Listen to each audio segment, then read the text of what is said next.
But the thing about Bridget is it's infectious. You can't forget Bridget either. And you're about to see why. Yay. Bridget Brave.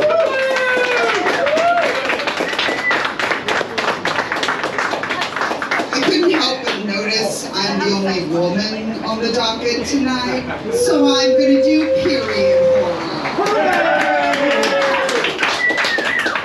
This story was actually inspired by a time when I was 13 years old. I traveled to Oklahoma with my mother and her sister, and I had a nightmare about a bearded man who was standing over me in my sleep, and when I woke up, my mother and my aunt told me that that was Grandpa Wheeler. And he appears to all women when they achieve puberty in our family. And that I would dream about him forever. And it was 2 years later that I found out they were fucking with me. So, here's a little story I wrote called Blood.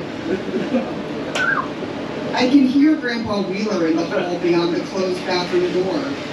My younger sister's head swivels. She's seated on the toilet, pants down around her ankles. Is that him? She asks me. I turn back toward her, my mouth set in a grim line. I hand her a plastic-wrapped pad. Sticky side down, I tell her. Despite the fear that has blanched her complexion, she manages a slight roll of the eyes. She plucks the pad from my hands and grimaces as she unwraps. Precocious! I hear my mother shout before she gasps. She just discovered Grandpa in the hallway. I hear her swiftly step around him, her slippered feet whispering against the engineered wood flooring. She knocks on the door. It's precocious puberty! She jiggles the locked handle violently before knocking again. I looked it up. Lots of girls get it these days. It's the GMOs and the hormones in our water. She has her mouth right up against the crack in the door. I suppress the sigh that threatens and rubs at my forehead. Then why did it take me until I was 17, I ask her. I drank the same damn water. Watch your language, Luann. She rattles the handle again. She's trying to come in. You know what Dr. Dean told us. You were thin and sickly. You didn't have anything go normal, not ever. I chafe at that comment. Part of me still believed I managed to stave off menstruation through sheer will alone once my mother informed me what fate awaited my fertile years. I outran the inevitable until the spring of my junior year in high school. Now I was 2 years through college, home for the summer. And it's a good thing I was. I can't imagine poor Sonia going through this with only my mother for comfort. Open this door, she screams. I hear Grandpa Wheeler let out one of his phlegmy breaths, the thick, wet wheeze silencing everyone for a moment. Mom shakes the door in its frame as her palm slaps against the thin plywood veneer. The whole subdivision was built by someone with every expense spared on their family crest. The walls are essentially paper, zero privacy. When Grandpa takes his next whistling screech of an inhale, it sounds like he's in the room with us. My arms prickle with goose flesh. There's another knock, this one more frantic. Mom doesn't like being alone with him. Come on, I jut my chin at Sonia. It'll be okay. She reluctantly stands and flushes the toilet, looking up at me. I fucking hate this. I open the door and my mother stumbles inside. She staggers upright and adjusts the sash on her bathrobe. I fold my arms. She's only 9, Mom. This is... I can't find the right word. Is it unfair? Is it unjust? Is it monstrous? Sonia is now behind me, her thin fingers gripping at the hem of my t-shirt. My mom manages a smile. Well, if you start your period earlier, it'll be over earlier. That's what the internet says. She clears her throat and turns the false beam at my sister. It's a blessing, that, anyway. And Sonia's like, over? It ends? How long until it's over? And Mom snorts. Well, 30 or 40 years, then the cursed thing is gone for good and your real life begins. She sounds out the next word, menopause. It's a perfect name considering.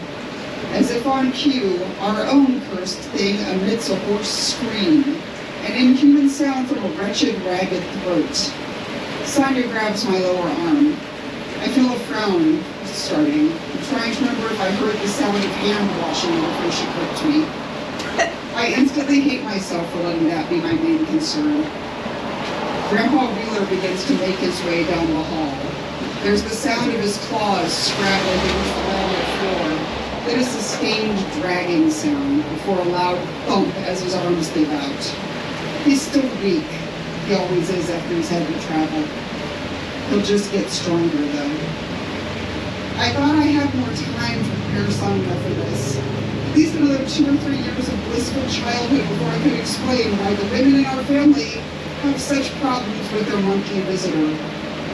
Why we lock ourselves away from the outside world, closing curtains and sobbing long into the night. I'd seen her expectant face tied with worry anytime my mother opened my door to bring me dinner or a cup of tea. I watched her flinch and sink with my mother's spasm of revulsion, unable to prevent the visceral reaction to the monthly visitor her younger daughter could not yet see. Sonia, I say in a low voice as there's a scrape, slide, thump, sounding again. It's important to know the rules about Grandpa Wheeler. He can't hurt you, not in any way that matters. It's not comfortable, but it's not painful.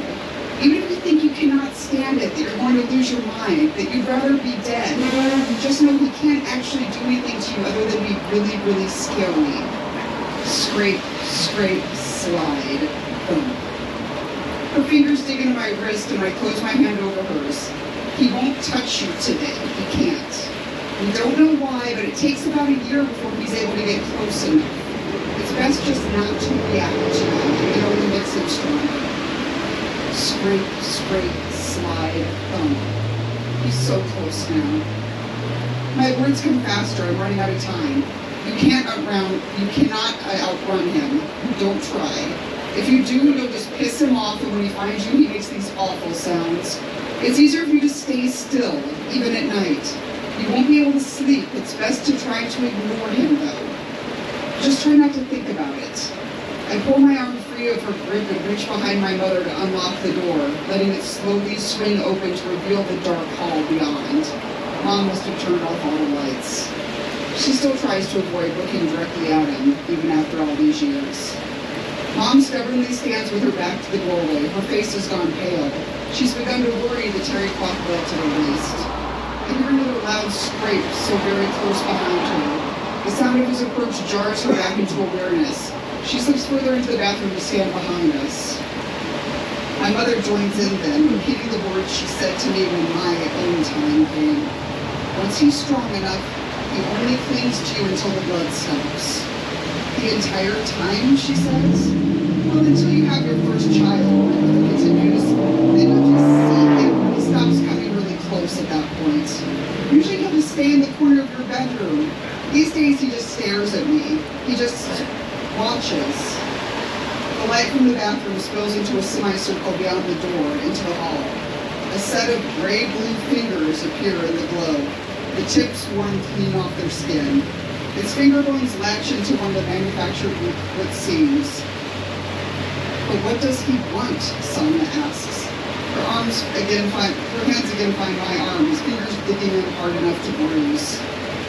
Grandpa then struggles into view on what remains of his belly. His skull is dotted with long wisps of white hair that trail like cobwebs down over his ruined face.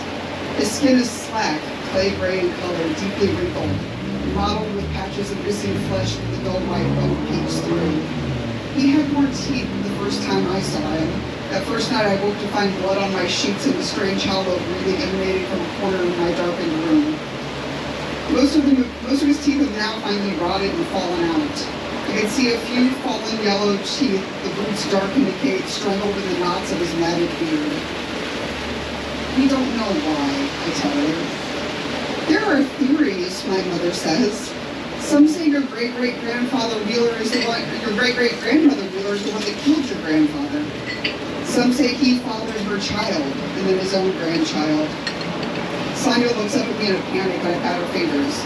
Don't worry, he can't do anything like that. I say, not anymore.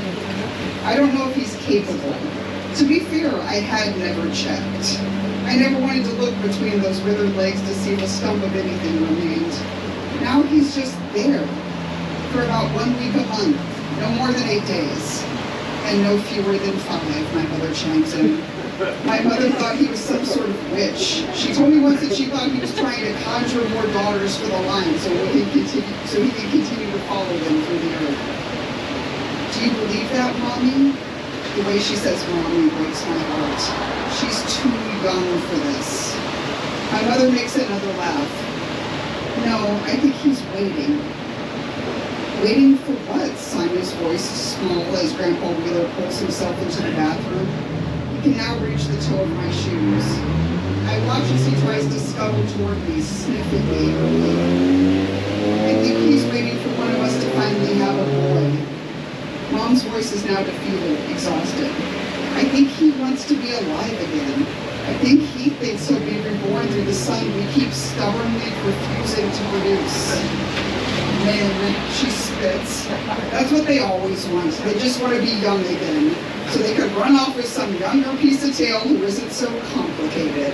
While we just wait for it to be over with so we can be free of him, free of all of them.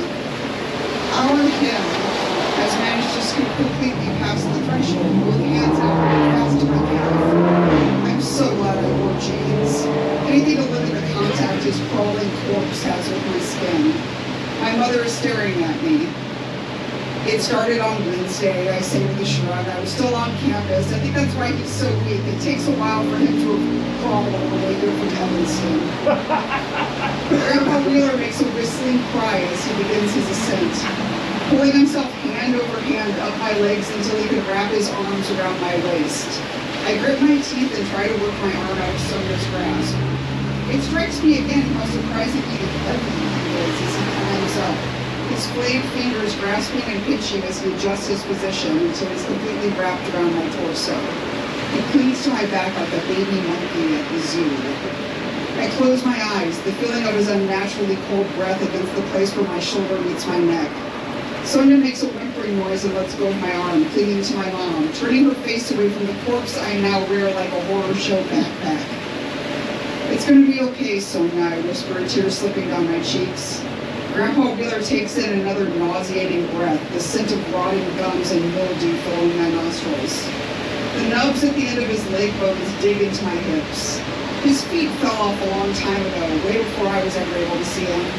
But my mom said her mother told him stories of him walking, shambling from room to room.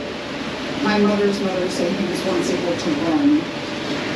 I thank my lucky stars I was born in this generation. Wi-Fi and an ancestral perv who moves at a snail's pace is better than being an exhausted housewife trying to outrun a naked ghost. It's okay, Sonia, my mother says. You can look at him. He won't hurt you. Sonia shakes her head again. Make him go away. I can't, baby, she says. This is our burden to bear. Well, until she has a baby of her own to carry it for her, I grimly remind my mom, fighting to keep my face polite. Sonia sobs loudly now. Well, I don't want to have a baby. Not now, maybe, Mom says, but someday. She's 9, I mouth at my mom. She says nothing, just continues to cut Sonia's hair. Our mother looks back at me sadly, at the rotting flesh clinging to me, my great inheritance. Well, honey, we all want to believe it'll be different with ours.